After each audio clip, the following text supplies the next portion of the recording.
Welcome back, friendly neighbors and Spidey fanatics. Today we're talking about 10 of Spider-Man's most dangerous villains.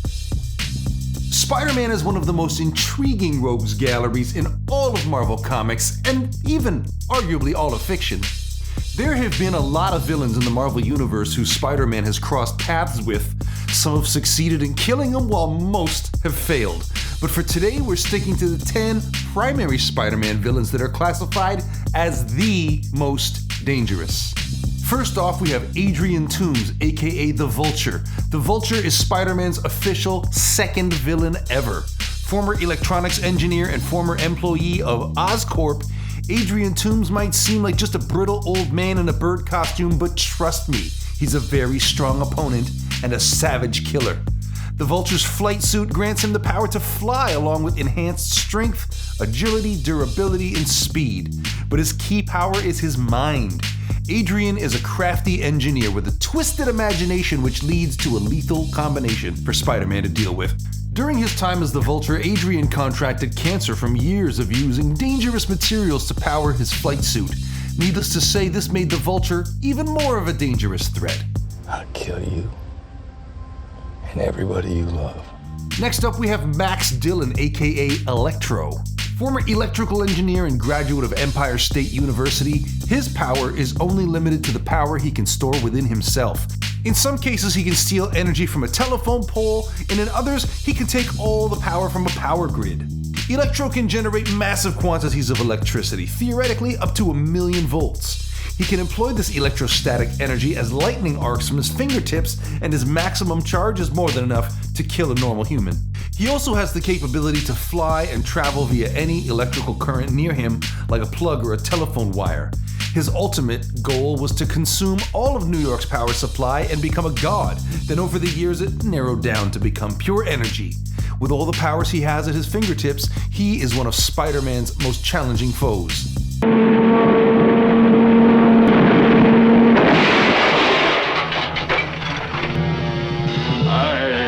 I'm the Rhino. Alexei Sitsevich was a poor immigrant from Russia who began his villainous career doing illegal odd jobs for Russian scientists.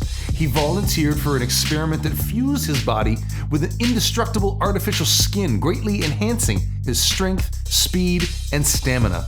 Despite making him virtually indestructible, he can never remove his suit. After discovering this, Alexei rebels against the agents who gave him his powers and destroys their laboratory. He was called the Rhino because of his appearance after donning the powerful suit. He is tireless, able to put up a fight for an entire day without fatigue, unfazed by physical attacks. He is unaffected by projectile weapons, extreme temperatures, or impact forces.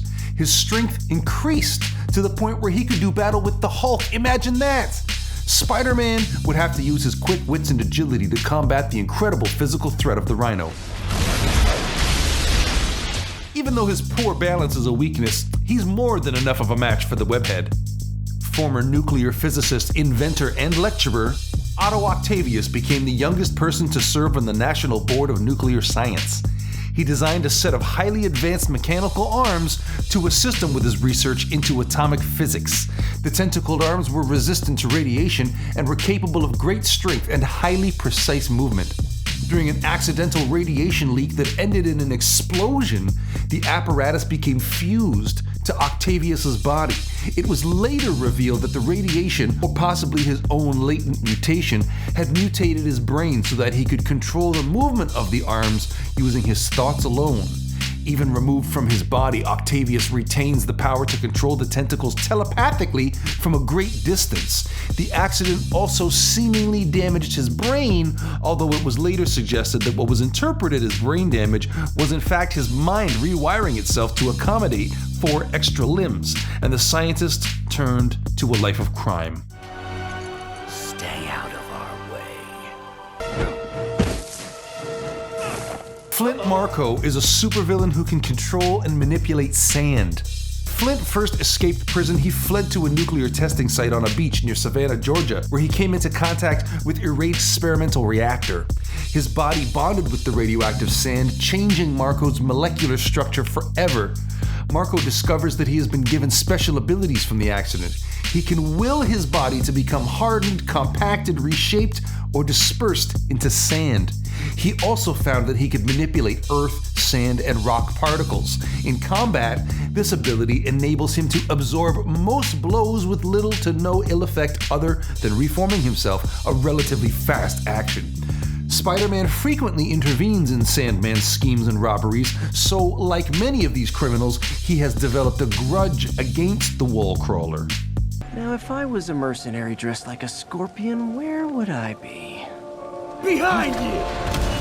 MacDonald Mac Gargan, aka Scorpion, a private investigator hired by J. Jonah Jameson to be a subject for an animal mutation experiment after he failed to uncover the connection between Peter Parker and Spider-Man.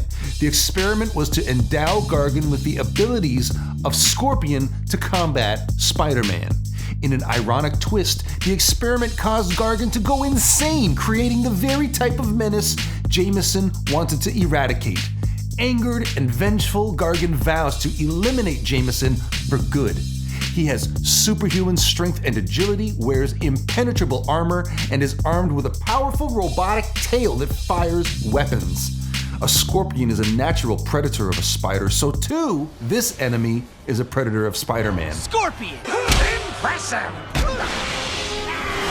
Norman Osborn, the devious and manipulative CEO of Oscorp, became the Green Goblin when he exposed himself to a super soldier formula in a science experiment.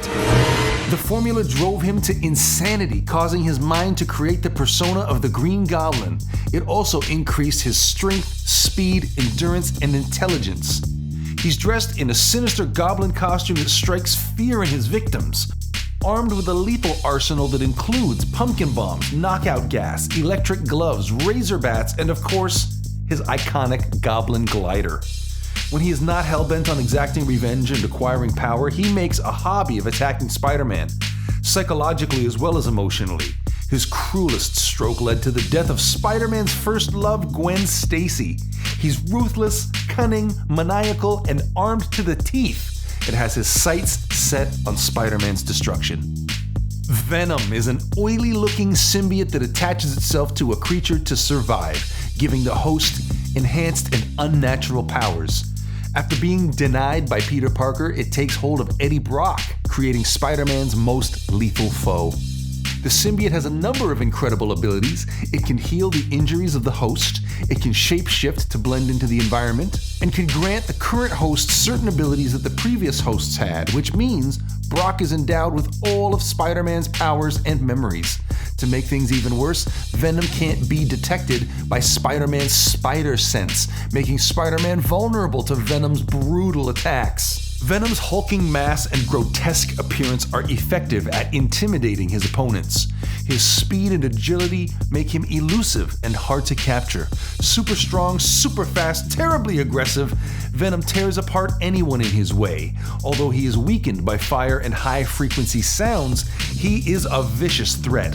Venom and Brock bond over their shared hate of Peter Parker, which makes their battles brutally personal. Not even you can stop my new automatons! Mysterio! I should have guessed. An expert in designing special effects devices and stage illusions, as well as a master hypnotist and magician, Quentin Beck also possessed a wealth of knowledge in hand-to-hand combat techniques that he learned as a stuntman. Unfortunately, all these things did little to help his career in the film industry. One day, a colleague joked that the easiest way to become famous was to take out a costumed hero. It was here that Mysterio was born. Mysterio chose Spider-Man as his target. He viewed Spider-Man as a relatively inexperienced and weaker hero, and felt it would be easy to take him down. Quentin joined forces with the Tinkerer, and together the two developed a scheme to steal some secret military plans. They used their combined intellect to develop an alien disguise to hide their true intentions for these plans. The scheme was foiled by Spider-Man, but because of the villains' disguises, their true identities remained anonymous. You move swiftly, Spider-Man, but I have your scent. I will find you. Don't let that ridiculous costume fool you. KRAVEN is one of the most cunning hunters in the world. This Russian aristocrat turned hunter was known to take down large animals with his bare hands with no need for weapons. enhanced with unnatural powers from an herbal potion he got from a voodoo priestess, he became way too powerful to hunt ordinary animals. Bored with hunting every known beast, he set his sights on a bigger, more worthy prey. Guess who that could be? KRAVEN's resourcefulness is unmatched, master of various forms of combat and incredibly athletic. And that was before he took the potion. With it, he has all of his 5 senses enhanced, as well as increased strength and speed. KRAVEN has proven time and time again that he is one of the deadliest men in the world. Make sure you hit that subscribe, click the bell to turn notifications on so you don't miss it every time we put a video here on the Spider-Man fan channel, the #1 place on YouTube for fans of Spider-Man. That's you, that's me, and we'll be together again here real soon.